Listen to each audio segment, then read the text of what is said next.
In 1969, two young people came to San Francisco to find fame, fortune, and something to eat. Instead, they found each other. Their names were Marc and Mars. Today, Marc and Mars wander the fog-burdened streets of the city, searching for truth, justice, and something to eat. Let us join them now in their search. Let us join them for the Marc and Mars Show.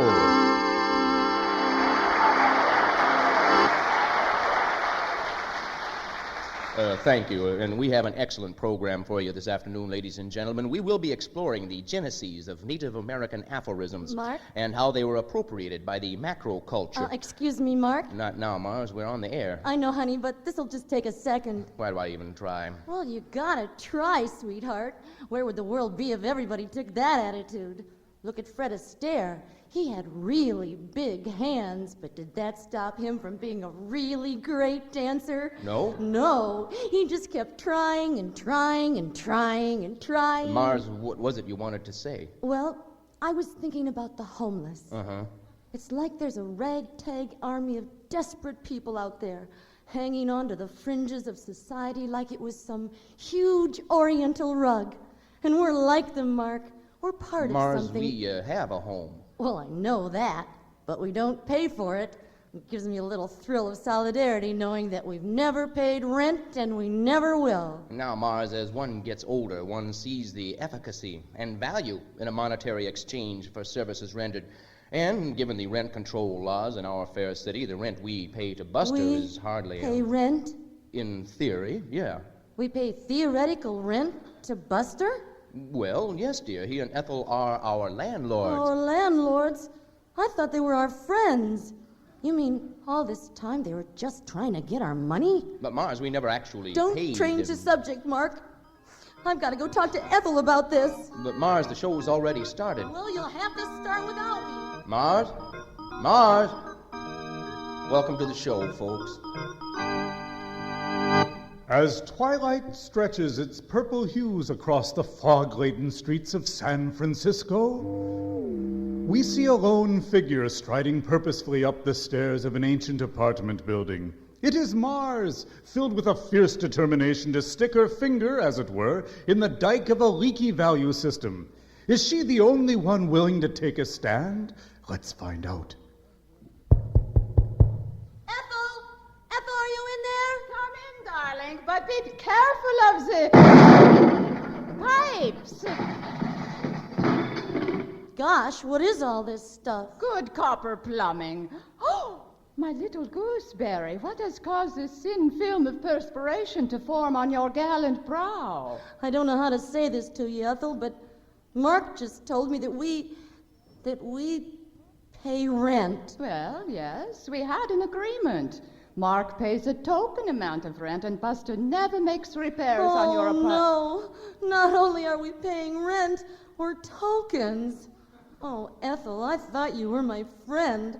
I really, really, really, really cared about you. But of course you do. Hand me that elbow joint, Marushka. And I care about you. You are like a little sister. No sister of mine would expect me to pay rent behind my back. What is it you want me to do? Ethel, we've got to go live in the streets. We'll be sister squatters together in the truest, purest political sense. And if you don't want to squat, we'll stand. Shoulder to shoulder, eye to eye, just like in the Bible. But, my little pomegranates, there is no plumbing in the Bible or in the streets. What would be the outlet for my creativity? Oh, Ethel, I never thought anything would come between us. And now two things have. First money, and now your creativity. Oh, I'd feel like hitting myself in the head with this good copper plumbing till I die. Ow. Ow. Ethel, are you twins? You are seeing double. You'd better sit down. No, Ethels. I'm leaving both of you forever. Ow. Wait, Mars, come back. Oh, she is so excitable, that little jalapeno. Anybody get excited around you, baby? Oh, Buster, I did not hear you come in. Oh, I so down in the mouth. Did somebody upset you? Who was it? Tell me. I'll break their legs and throw them in the bay. No, no, Buster. This is not something you can mend with the breaking of something else. Mars again. You are so perceptive. Every time you won't let me break somebody's legs, it's always Mars. She is sad because of the rent. But they never pay it. You must do something, Buster. It is distracting me from my work. Well, somebody's got to pay some rent around here. So find someone else to pay. I cannot give you even a little kiss until this sadness is gone. Oh, jeez, Ethel, I suppose you're too distracted to cook my supper, too. You are becoming more perceptive by the moment. Okay, I'll take care of it. Meanwhile, Mars has entered a dark fog, where no woman nor man nor child nor beast has dared gone before. A darkness not so much physical as spiritual. A spiritual darkness, then, at the depth of Mars's being. We see her now sprawled on the front stoop, barely able to lift her brave little head. Oh, I guess I'm just gonna have to be homeless by myself. Mars, come inside. Oh, Mark, why won't you come with me? I don't know. Where are we going? We're going to take a stand.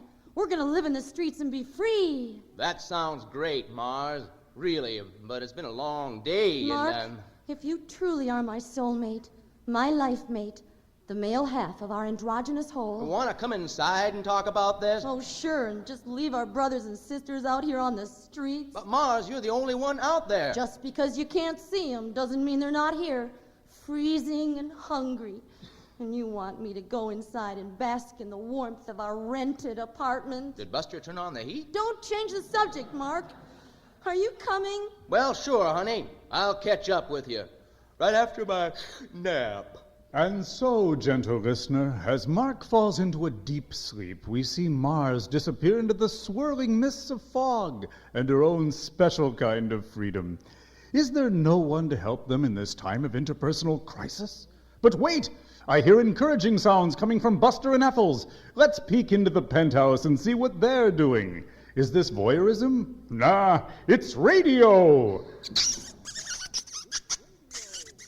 Oh, come on, Ethel. I can't do this by myself. But I have explained to you, my darling, I am too sad and distracted to kiss. Well, you don't have to worry about nothing, baby, because old Buster took care of everything. Oh, my genius, you are so very clever. What have you done? Well, I got Gunther to line up some yuppies to rent the place downstairs. They'll be paying so much rent, Mark and Mars won't have to pay nothing. How about that kiss? Of course, darling, you deserve it. That's it? Well, the job is only half done. Now you must go find Mars and bring her home. Jesus, what's a guy got to do around here? Who could that be? Well, it's probably them yappies. It's the Ambersons. We're right on time. Come on in. Damn yappies. 8 o'clock, right on the dot. We're always punctual. Time is money. And money's what it's all about. My wife's in the other room. I gotta go. Do you think that was a positive indication of trust or a negative indication of impatience? Hard to tell with these thick-bodied types. Right. Yoo-hoo! Anybody home? Come right in, darlings, but be careful of the pipes. Oh, my poor little tumbleweed, you have rearranged yourselves. No. Here, sit down. There, now you are perfectly all right. I guess so. Don't jump to conclusions. I think I feel a very expensive whiplash coming on. Nonsense, a big, strong man like you. Let me massage your neck. A neck like this, so massive, so decisive. Like the toro in the field of lambs. You know how to get what you want, don't you? Excuse me. Right. That'll be enough of that for the moment.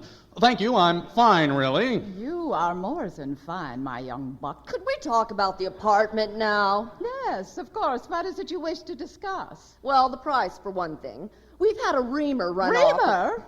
Real estate marketing research. The price we've been quoted simply does not compare. I understand completely. Just how much can you afford? Afford? It's not a question of affordability. It's a question of liquidity. Oh, I love liquids, especially champagne. Oh? Humor. We won't pay a penny over $18.50. Oh, that's fine, darling. Now, you two just wait right here and I'll get some champagne to celebrate our agreement. I knew I could talk her down. That's 3.7% less than their price. I've got her right where I want her. I still don't understand why you're so set on renting this place. Ever hear of gentrification? You mean? Of course. This neighborhood is definitely going upscale. But we're not buying, Amberson. We're renting. That's the beauty of it. Nobody's ever done this before. We'll force out the other tenants, then we'll secretly rent out the entire building. Then we're in a position of total power. I like it. Go on. We'll make life so miserable for Ethel and that buster of hers, they'll be happy to sell at whatever price we set. Oh, I'm going to make a fortune. We're going to make a fortune. Of course. Figure of speech. Dad always said I'd never get rich till I learned how to walk over the broken backs of the poor. If only he could see me now. He'd be very proud. Every time I think of him in prison, I could just spit. Everybody knows insider trading was practically legal. Don't think about that now. You'll get emotional. I hate it when you get emotional. Right. God, you're good for me, Amberson. I'm perfect for you, Amberson. Oh, what evil lurks in the hearts of men and male-identified women. Where is our little right-brained left-winger now that we really need her? She's out there somewhere in San Francisco after dark. From each ethnically rich and diverse neighborhood wafts the mouth-watering aroma of roast duck, lamb dripping with honey, Creole crab, barbecued ribs, ginger chicken, roast garlic, fettuccine alfredo, pasta fazool. And it is here, alone in this swirling mass of olfactory torture, that we find Mars clinging to a lamppost just to keep her balance. Oh, I'm hungry. I didn't think being homeless would be this hard. Maybe I should go back and talk to Mark about this. Maybe I haven't thought this thing through. Maybe I was wrong. Nah, I'm gonna be homeless if it takes all night. What's that? Somebody's coming. Maybe it's Mark. Yo, Mars, what you doing out here all by yourself? Oh, it's you, Funky Mario.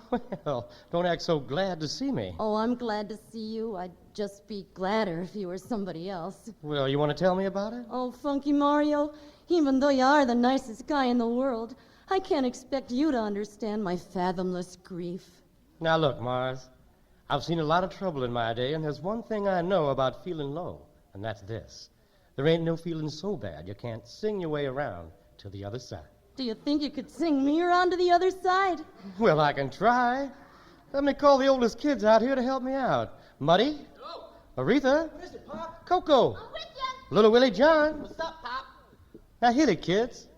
1, 2, 3. Do do do do do do do do do do do do. When the streets are dark and empty, and my head feels just the same. When my friends have all deserted me, and there's no one left to blame. I just look up high above me, for to see a light that shines. A cone-shaped world of brightness, darling, that's a street lamp I call mine. I want you to come Join me on the corner. There's a little world. There's a little world of light. You know it shines for everyone, it's free for everyone. There's a street lamp on the corner, shines its light all night.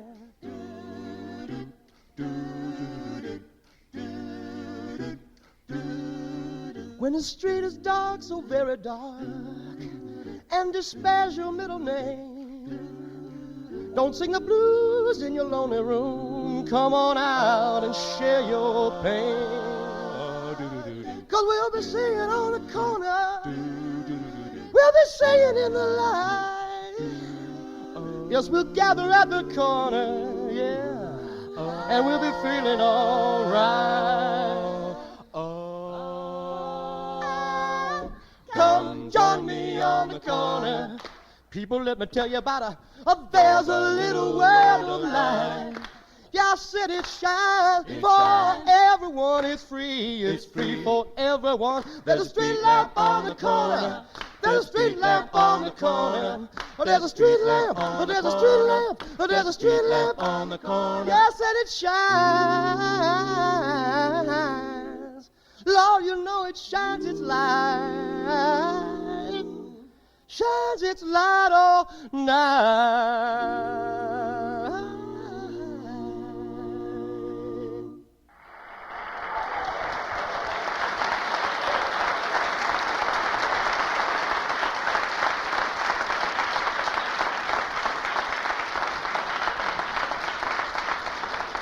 You did it, Funky Mario. I feel lots better now, and I know what I have to do. I'm gonna take my despair and find people who are just as despairing as I am and make them sing with me. Well, a gal's got to do what a gal's got to do. Yeah, but first there's something I gotta do. And what's that? Find something to eat. Meanwhile, back at the apartment, we see Mark doing what he does best, sleeping the sleep of the non-conflicted. Through the magic of modern radio, we're about to annex his brain waves, eavesdrop, as it were, on his most private of private thoughts. Just listen. Ladies and gentlemen, we are gathered here to honor the finest mind of our species. It is with the greatest pleasure and admiration that the Academy bestows this prize, the Nobel Peace Prize, upon a man who truly deserves our gratitude, Marc. Well, thank you. Thank you. I hardly know what to say, but if a man might be allowed to write his own epitaph, I'd ask that my tombstone read, "He devoted himself to thought, and thought devoted itself to him." Hey, wake up. Huh? Oh, Buster.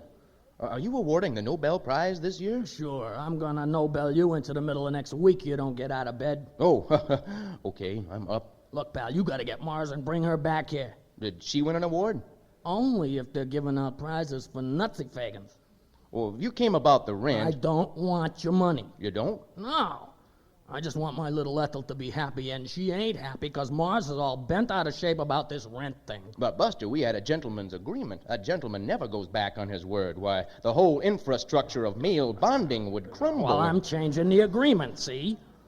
You're both gonna live here as long as Ethel wants you to, and you don't pay no rent. Get it? Got it? Good.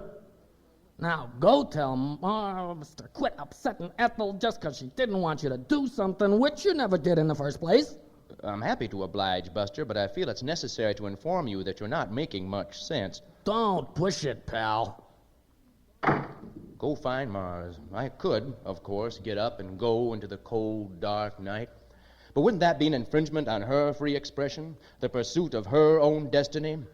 I think Kant would agree. It's my duty to stay right here. She'll come back, sooner or later, and I'll tell her... What was it I was supposed to tell her? Meanwhile, back at Ethel's, So we'll take possession in the morning. Now, if you'll just sign here, and I'll sign here. Right. Legal and binding. I really don't see the reason for a written lease. A simple handshake would have It's been... to prevent any misunderstandings. What's that? It came from the kitchen. Buster, is that you? It's just me, Ethel. Mars, you've come back. Well, not exactly. Come in, my little cabbage. I want you to meet your new neighbors, the Ambersons. Can you sing? Certainly not. That's too bad. I mean, you don't look like you can sing, but Mark always says you can't judge a book by the movie they make out of it. Don't you think that's so true? You live in this building? Mark and Mars have lived here for 20 years. Mark is my life mate. Why don't we all sit down and have some more champagne? Oh, Ethel, you know I don't do drugs. Anyway, I gotta go. I just stopped by for some of your fried chicken. It's not easy being homeless when you're hungry. But didn't Buster... Nice to meet you, Ambersons. I gotta get back to the streets. Bye, everybody. But Mars, come back. Excuse me, I've got to find Buster. Did you hear that? They don't really make movies out of books, do they? Not that. They've lived here for 20 years. So? So, you ever hear of rent control? Oh, my God. Right. They're the first ones we've got to get rid of.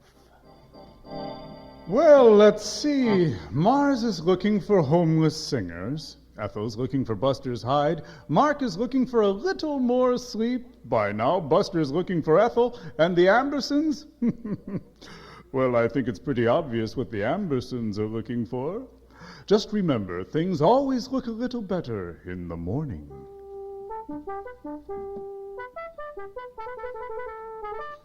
I tell you, she's a pushover. She was taking food to the homeless. Can you imagine? We'll play on her guilt and have her out in no time. More decaf latte, dear? Oh, Amby, what a coup.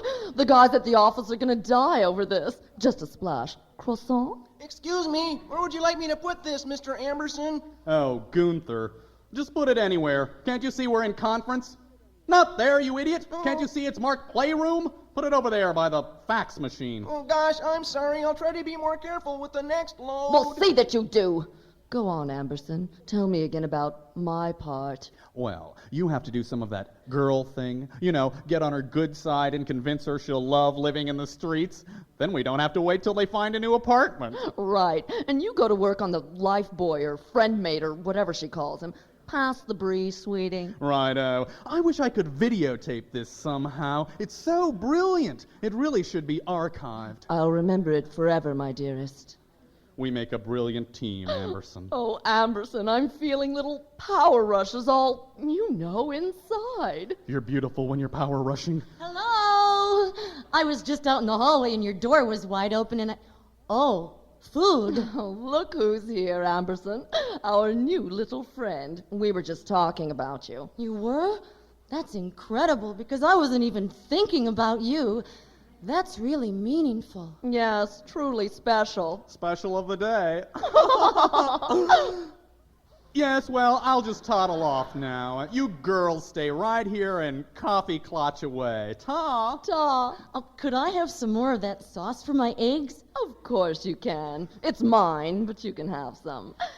I just want to tell you, and I'm being absolutely sincere, I want us to be good friends. Girlfriends, really. Oh, that's great. Because people just don't care enough about each other. I care so much sometimes it makes my stomach hurt. Of course you do. And you'd do anything your girlfriend wanted you to, wouldn't you? Sure.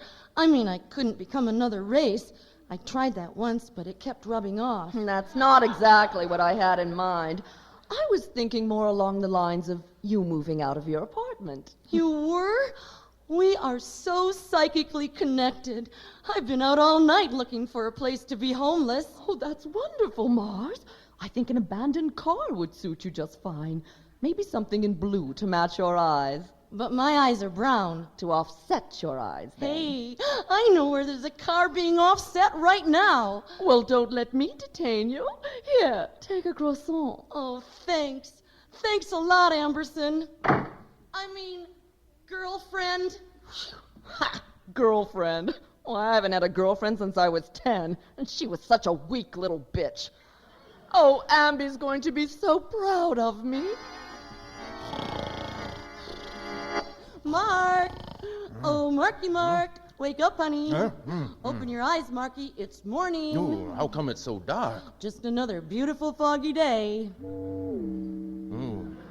I had the strangest dream last night, Mars. Buster was giving me the Nobel Prize for not paying the rent. Oh, Mark. Are you still worried about that? It's a brand new day. Come on. I found a new place for us to live. Say, that is good news. I'd like to help you, Mars. Really, I would, but my back. That's okay, Marky. You just stay right there and let me stand on your stomach so I can reach those curtains. I found a great abandoned car for us to live in. These curtains will be perfect. Mark, don't go anywhere. Okay. I'll be right back as soon as I fix up our new place. Bye, honey. Huh? Bye, honey. I've got the strangest feeling I was supposed to tell her something. Amby? What is it? What's happened? The Dow? Oh, tell me it's not the Dow! Oh, Amby, speak to me! Thanks. I needed that. Brace yourself, old girl. It's the Beamer. No. Not my beamy. Stripped. The white sidewall steel belted radials. Gone. The digital analog IBM compatible CD. Missing. The Venezuelan virgin calf upholstery. It's not a virgin anymore. Meanwhile, out on the streets. Oh, Buster, we've been looking all night. Where can she be? I feel really bad about this, Ethel. If I just could have broke somebody's legs, maybe. Look, there's the Andersons. What is it? Has something happened to Mars? Who cares about her? Look what they've done to my beautiful car. Those savages, those cretins. Look, there's somebody in my car. Be careful. They may be armed. I'll handle this. I'm always armed. All right, come out of there. Hiya, Buster. You're my first visitor. I don't believe this. Neither could I at first. It belonged to this really nice youth gang. They didn't want to sing with me, but after I sang them a few songs, they just gave me the car. You idiot! Get out of there right this minute. But you told me to find one that offsets my eyes. You told her to live in our car? No, well, sort of. Ambi, Oh, don't cry. There's plenty of room for all of us. But Mars, there is no need for you to live out here. Now that the Ambersons are paying rent, you and Mark don't have to. What? They think of nothing but money. So we will take from them nothing but money. You and Mark, however, are true friends. So we will accept from you only friendship. Now wait just a minute. You got a problem with that, bud? Yeah, I got a problem with that. It's insane. You calling my wife insane? Careful, Amberson. He might be a Democrat. My God. An armed Democrat. It's all right, Buster. I take it back. You can let go of me now. Hey, look. Here comes Mark. Oh, hi, everybody. I heard all the noise out here. I thought you might be having a party. Honey, have you met our new neighbors, the Ambersons? I don't believe I've had the pleasure. Are either of you interested in philosophy? Oh, God. Oh, that's good. We'll start with the basics. No. No, we're est graduates. Oh, that reminds me, Buster. Do you have any influence with the MacArthur Genius Awards? That reminds me, I'm hungry. Come on, I'll take all you kids out to eat. Can we go to that new Thai place? I ain't eating nothing I can't pronounce. Well, that's a very interesting approach to food. Hey, wait a minute. We forgot somebody. You coming, Ambersons? Huh? Oh, no. We'll just stay out here a while. Enjoy the fog. Okay. Goodbye, Ambersons, and welcome to the neighborhood. Oh, Amby, all our well-laid plans foiled by A girl. Yeah. Well, it's not over till it's over. Right. Nobody's going to Disneyland yet. We'll find a way to get rid of them. All of them. And so, as the sun prepares to set once again on the fog-shrouded byways of Baghdad by the Bay, it's time once again to say... You know, Mark, I've been thinking. Not now, honey. We've got to do something for the Ambersons. They seem so sad. Well, Mars, sadness and happiness, for that matter, are difficult concepts to judge. What makes one person happy may just make another one sad. It's like the old Native American aphorism. Don't judge a person till you've walked a mile in her moccasins. You know, you're right. I bet they'd be a lot happier if we got them some moccasins. Well, that's a literal interpretation. And then we could borrow them back and really understand the Ambersons. You mean judge them? Oh, Mark, life with you is so mentally exciting. Isn't it, though? Say goodnight, Mars. Good night, everybody. Mark and Mars was created by Mary Kessler and Merle Kessler and produced under the auspices of Duck's Breath Mystery Theater. Series producer is Deborah Gwynn, musical director J. Raoul Brody, and our executive producer is Steve Baker. Today's show was written and directed by Mary Kessler and engineered by Ed Herman and Stuart Rosenthal. It featured Merle Kessler as Mark, Deborah Gwynn as Mars, Carol Shoup-Sanders as Ethel, and Dennis McIntyre as Buster. The Ambersons were played by Susan Brecht and Brian Lohman, and Dave Terry appeared as Funky Mario. This episode of Mark and Mars was recorded before a live audience at the Public Radio Conference at the Westin St. Francis in San Francisco by KQED-FM. Coordinating producer for KQED is Monte Carlos. Remote Equipment Assistance, Audio Images Corporation, and Black Boxes Incorporated. Funding for this show comes from the American Public Radio Network Program Fund and from Ben & Jerry's, makers of all natural ice cream from Vermont. I'm your announcer, Dan Coffey, and on behalf of Mark and Mars, it was really, really, really nice of you to listen. Rather have you with me when you're with me than to have you with me all the time. I'd rather have you with me when you're with me than to have you with me all the time. Sometimes I feel without you when I'm with you. When I'm with you, sometimes you're far away. So please be with me when you're here beside me.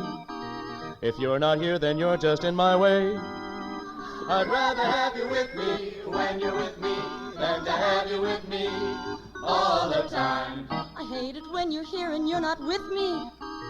When you're not with me, I'm not with you too. I don't care when you're not here, not thinking of me. But when I'm thinking of you, where are you? I'd rather have you with me when you're with me than to have you with me all the time. Rather have you with me when you're with me than to have you with me all the time. I'd rather have you with me when you're with me than to have you with me all the time. Sometimes I feel without you when I'm with you. When I'm with you, sometimes you're far away. So please be with me when you're here beside me.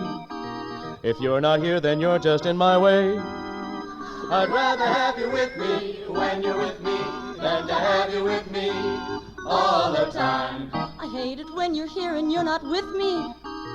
When you're not with me, I'm not with you too. I don't care when you're not here, not thinking of me. But when I'm thinking of you, where are you? I'd rather have you with me when you're with me than to have you with me all the time. I get a creepy feeling when you're with me. 'Cause I can't tell which one of us is you. If you really loved me, you would help me. If I were you, then I would help me too.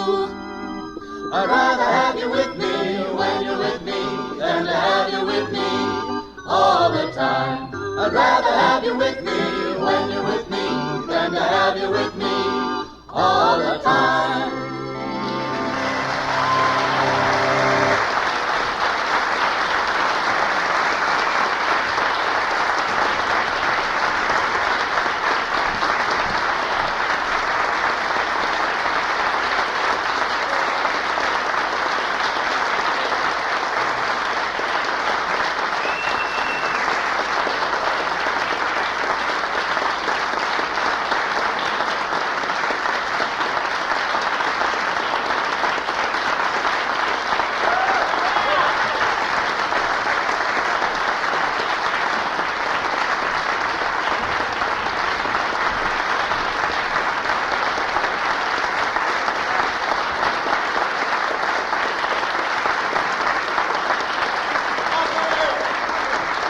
Hey, Mary, there's the author, director.